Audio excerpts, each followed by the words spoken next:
તમારી પાસે માપણી શીટ નથી અથવા MTR નંબર નથી તો ચિંતા કરવાની જરૂર નથી.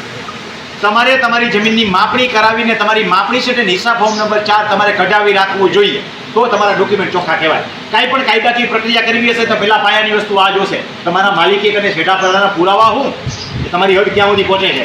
બાજુવાળાને ડખો કરીને આપણે ઊભા છીએ, આપણી પાસે કાંઈ છે જ નહીં તો નાડી નફા વગરના આપણે ઊભા રહીને જવું ક્યાંય, કોઈ આપણને સાંભળશે નહીં. અરે લેન્ડ ગ્રીમિંગ જેવી પ્રક્રિયાની અંદર નીકળી જાય છે કાંઠે પહોંચીને કે તારી પાસે માપણી શીટ નથી, જા માપણી કરાવી લે. તો તમે બધું તૈયાર રાખો તમારું, જેથી કરીને તમને પૂરો ન્યાય મળે. કાગળિયા તો ચોખ્ખા હોવા જોઈએ. આપણે કોકને ડબ્બે પૂરવા જાય છીએ તો આપણી પાસે હથિયાર તો પૂરા હોવા જોઈએ. તો નવેસરથી ઓનલાઈન IORF પોર્ટલ પર જાઓ, અરજી કરો. તમારે ઉતાવળ ન હોય તો સાદી માપણી કરાવો. હેક્ટરે એટલે 6.5 વીઘા અંદાજે. 1 હેક્ટર સુધીની માપણીના ખાલી 600 રૂપિયા છે. પછીના પ્રતિ હેક્ટરે 300 રૂપિયા વધે છે. તો કાંઈ જાજો પૈસો ન થયો. કોઈ પાસે 3 હેક્ટરથી વધારે જગ્યા હશે નહીં તો 1200 રૂપિયા મપાઈ ગયું તમારું. બરોબર છે. જ્યારે આવીને માપી જશે ત્યારે તમને તમારી માપણી શીટ મળી જશે.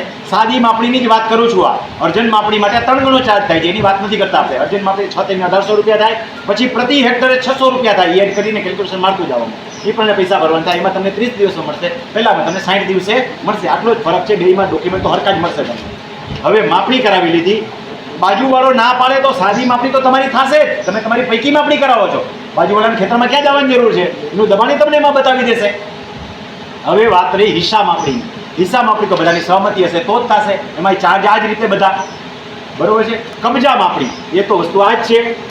સ્વતંત્ર સર્વે નંબર તો હદ માપણી એ પણ વસ્તુ આ જ છે. તો બધા પ્રકારની માપણી મેં તમને હવે ટૂંકમાં કહી દીધી.